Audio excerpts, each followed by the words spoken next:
We do have team coverage tonight as you cast your vote, and then as the results come in later tonight. Now, before the results come in, there are some things you should know that are on the ballot, some key issues on the ballot this election.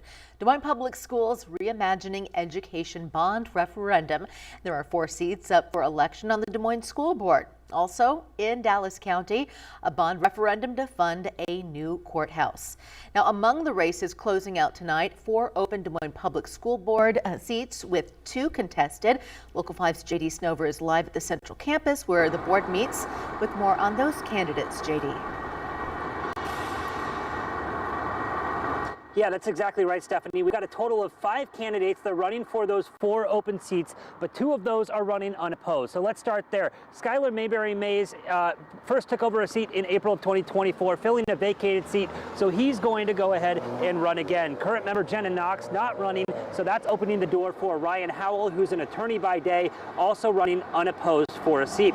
Now, there are 2 at-large seats that are up for grabs, and there's 3 candidates for those seats. So Maria Alonso, she's been serving on the board for since 2021.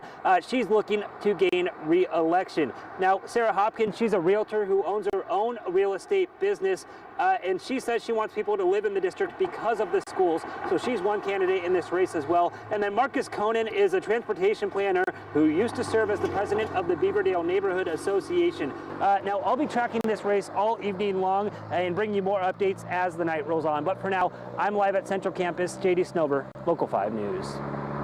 All right, JD, thank you. And there is a big education bond on the ballot for Des Moines residents as well that has generated a lot of attention within the state's largest school district. Local 5's Larissa Leone has a preview on the Reimagining Education Plan. Larissa.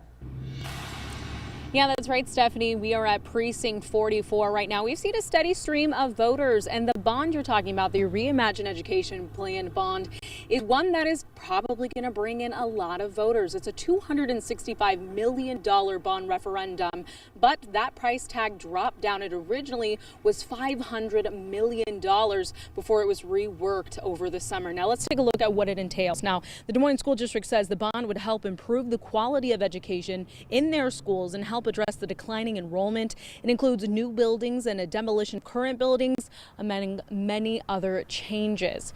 Now, of course, when this bond was introduced, Dr. Ian Roberts, the former superintendent of Des Moines Public Schools, was the spearhead of this whole plan, but he has since been, detained and terminated from his job at Des Moines Public Schools.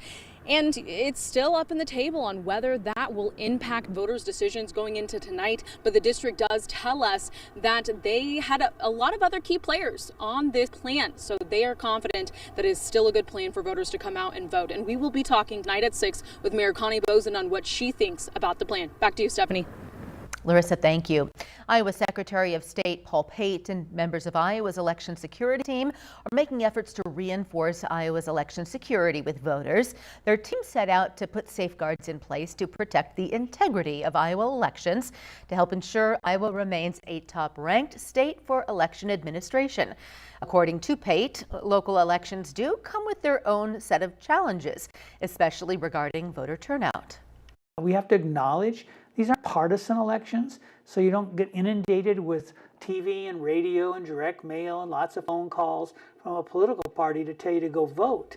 So it really falls on you as an Iowan to take that responsibility.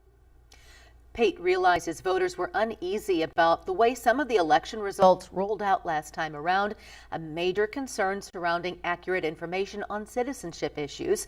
Pate states that after resistance from the Biden administration, they now feel they have an updated list as they continue to push for the cleanest voter registration list possible.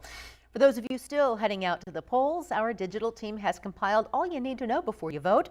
Just text the word vote to the number on your screen. That is 515-457-1026. And again, polls close at 8 p.m. and check back with Local 5 for our 10 p.m. broadcast for all the results.